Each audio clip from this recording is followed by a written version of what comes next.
Сәлем, бүгін біз шоколадты құймақтан торт жасайтын боламыз. Миксерсіз, ешбір духовкасыз жасайтын боламыз. Алдымен каналыма тіркеліп, қоңырау шоуын басып қойыңыздар.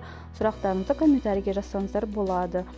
Міне менің құймақтарым шамамен 13-14 дана шығады осы рецептпен. Рецепт описаниеде тұр.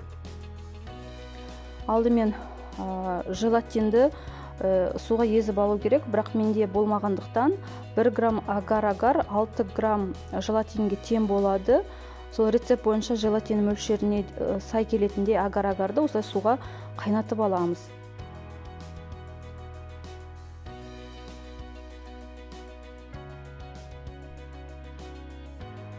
Мұнда мен 700 грамм қаймақты қолдандым.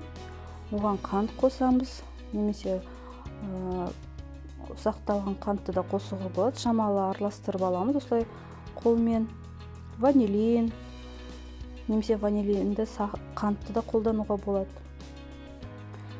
Жаңағы агар-агарымыз сәл кішкене суды, бірақ температураны теңестіру үшін мен шамалы қаймақ қосып араластырып алам.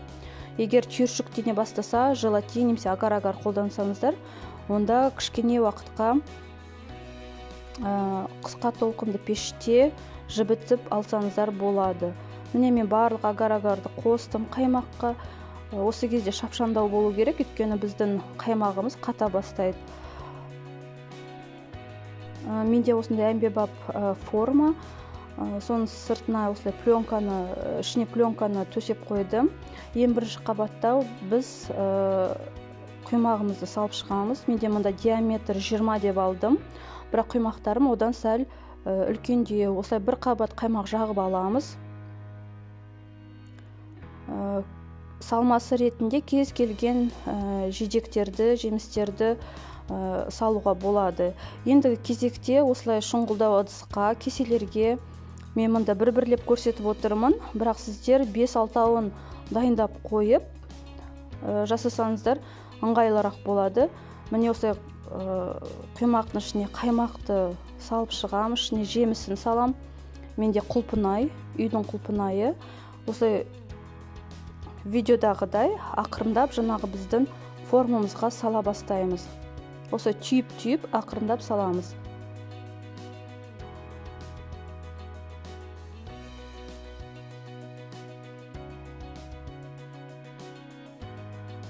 Үй жағдайда сіздерде қандай жеміс-жидектер болады, бананды да, өрік, басқа да болса, турап салуға болады. Міне осылай құймақтарымызды салып шықтым. Қалған құлпынайды да ішіне сеуіп шығам.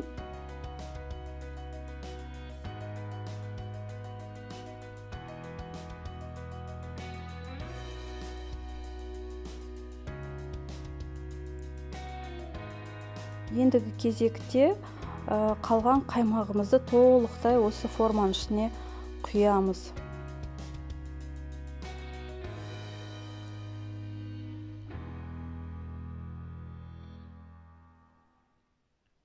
Барлық ашық жерлеріне қаймақты құйып шығамыз.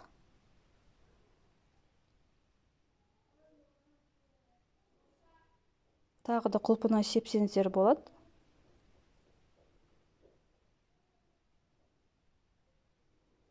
Және бір құймақты үстіне осылай жауып шығам. Ақырын қасықпен шеттерін түйіп, осылай беттестіріп шығамын.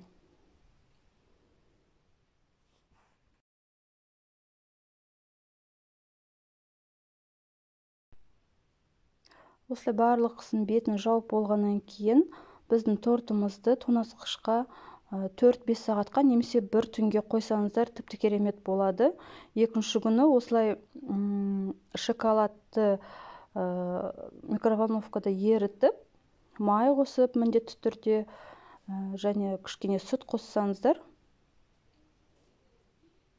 жақсы болады.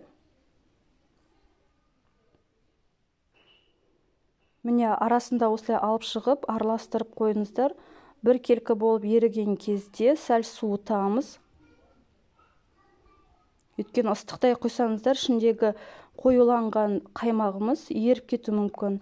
Міне бізде 4 сағаттай болды, бірақ бір түнге болса тіпті керемет болады. міне видеодағыдай қылдырып ауыстырсаңыздар да болады, немесе өздеріңіздің формаларыңыздың ыңғайына қарай. Жаңағы шоколадымызды үстіне құйып жағып шығамыз. Қалған шоколадты жан жағына жақсаңыздар жақсы болады.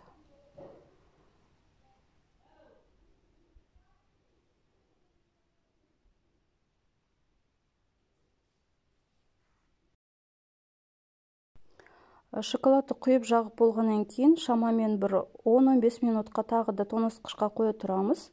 Кішкене қатыңқырау керек.